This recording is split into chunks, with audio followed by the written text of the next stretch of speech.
I'm gonna be comparing the Godzilla franchise to the Lokesh or Loki cinematic universe from India, because in part one of this series I compared the Lokesh cinematic universe to the Grinch movies. The Lokesh cinematic universe one, I compared Frankenstein to Godzilla. These are two big franchises. Godzilla one. Now when you look at highest score for Godzilla franchise. This movie called Godzilla v Destroyer, one of the Japanese films, has a 100%. When you look at the Lokesh cinematic universe, currently have only 3 movies. The first one, Kai-Fi, that came out back in 2019, has a 100%. So we got a tie here. When you look at lowest score, the middle film in the Lokesh cinematic universe right now, Vikram, that came out in 2022, has a 59%. When you look at Godzilla, there's a ton of movies here. 30 movies. One of the Japanese installments in the franchise called All Monsters Attack has a 25%. So the Lokesh Cinematic Universe wins here. And then when you look at average score, the Lokesh Cinematic Universe is an average of 80, while Godzilla has an average of 69. So Lokesh wins again. And then when you look at gap between lowest and highest score with Godzilla, gap of 75%, with the Lokesh Cinematic Universe, gap of 41%. So Lokesh wins again, meaning it's won 3 of the rounds, so it will be winning no matter what. Now, when it comes to my personal opinion, I've seen one of the 3 movies in the Lokesh Cinematic Universe, Leo. I looked up and noticed, okay, this movie is actually based on a comic book or graphic novel. That's interesting. Plus, I think it'd be interesting to watch a movie from India because they don't exactly make movies the same way Hollywood does. So, yeah, I want to watch this one, and I'm glad I did because I really enjoyed it. I enjoyed seeing the way that Indian cinema does action, where the action is just very intense. very, very fast paced. Man, with Leo, you have this guy who's just so awesome. He's so good at fighting. I think the acting is solid across the board. The story is compelling. We have this guy who is a husband and father who learns about this like crime boss who's telling him, "You are the Leo." And we're wondering throughout the runtime, well, is this guy really Leo, or is the other guy just making it all up? Plus, I think on a visual level, Leo looks really good. And to be honest, I don't really have very many issues with it. When it comes to Godzilla, I've seen the first black and white Japanese Godzilla film from 1954. If you think about it, actually, Godzilla is one of the original big franchises, right alongside Planet of the Apes and James Bond. Godzilla is one of the OG franchises. Now, aside from the first black and white Japanese Godzilla film, I have seen Godzilla Minus One, which is one of the Japanese films, but I currently have not seen any of the other Japanese films. However, I have seen several of the American Godzilla films. I've seen the American Godzilla films that are part of the MonsterVerse. Thus, I've seen Godzilla 2014, Godzilla King of the Monsters, Godzilla v. Kong, and Godzilla v. Kong the New Empire. For me personally, when I think about a movie like Godzilla Minus One, I don't take a movie like that particularly seriously at all. To me, a versus movie is big budget cinematic fan fiction. It's an inherently schlocky premise. So I go, does this movie deliver the dumb schlocky fun that I expect from a movie like this? Do the filmmakers embrace that they're making big budget fan fiction and just have fun with it?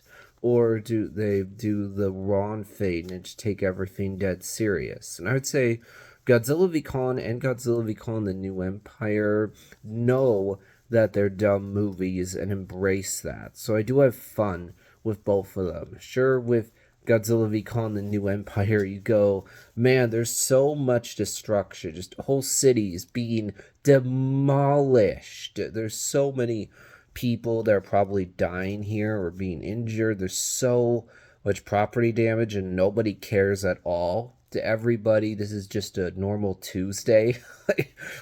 Yeah, of course, cities being destroyed, whatever, who cares? That's just the world we live in now. That happens every week. And then, yeah, there are things that don't make sense if you think about it. Like, wait a minute, why is the robot arm just right there for Khan to find? The movie's logic is that you're not supposed to think about any of this. It's like, hey, do you want Khan to have a robot arm? Yes, I do want him to have a robot arm. That's awesome. Well, then shut up. Stop asking questions. That's the kind of thing that you get with this movie. I think Godzilla 2014 is a good but not great movie. There are a few key mistakes that it makes. For one, Gareth Edwards one too many times cuts away from the action. There's too much of just not showing us the action. On top of that, the movie kills off Bryan Cranston's character, even though he does a great job. His character is the one you're the most invested in. We then focus on Aaron Taylor Johnson's character, who's not anywhere near as interesting. I think Godzilla King of the Monsters is a flawed but interesting movie. I like the idea that the humans learned that Godzilla is meant to be the king of the monsters. So when they take Godzilla out, that creates an imbalance that then needs to be corrected. Because without Godzilla there to assume his rightful place as king, another monster who's not supposed to be the king is able to step in and become the king. And thus, things are not the way they should be. There isn't harmony. And thus, things are not corrected until the humans bring Godzilla back. And then Godzilla takes his rightful place as king, thus restoring balance. I think there's some good acting in here. There's definitely some actors I like for sure, but I think this one not the best of the Monster First films. Now, when it comes to which franchise I prefer, Godzilla or the Lokesh Cinematic Universe, even though Lokesh Cinematic Universe is going to be winning here, this one's pretty easy for me. I'm definitely going to choose Godzilla. I've seen multiple Godzilla films. Man, as everybody has talked about, Godzilla Minus One is just fantastic. It's a movie that's so good that it could have worked without Godzilla. You could have the thing threatening Japan be an earthquake or a tsunami. It could have been anything threatening Japan, and the movie still absolutely works. The characters here are engaging, you're invested in them, the story is compelling, the movie actually takes the time to get you to care about the human characters. Unlike a lot of the American Godzilla films where you don't really care about the human characters, you just want to see the monsters battling. Here, you actually are invested in the journey that the characters are going on. I like that this is a more serious Godzilla film that's not just filled with comedy. The visuals are fantastic. Godzilla is actually terrifying in this movie, unlike in a lot of the American Godzilla films where he's presented as an anti-hero or the monster that's supposed to be the king, the alpha, like in Godzilla King of the Monsters, or in Godzilla v Kong: The New Empire. It's like, oh, Godzilla just wants to take his nap. People keep interrupting him. Something happens to prevent him from being able to take his nap. You feel kind of bad for Godzilla. There's even a moment where Godzilla is sleeping, where for just a little bit there, he even looks kind of cute. But, oh, in Godzilla Minus One, Godzilla is just a monster that you are legitimately scared of. I think the original Godzilla film from the 50s is good as well. So, yeah, I would definitely say I prefer the Godzilla franchise, but Lokesh Cinematic Universe will be winning here. They'll wrap things up for this one.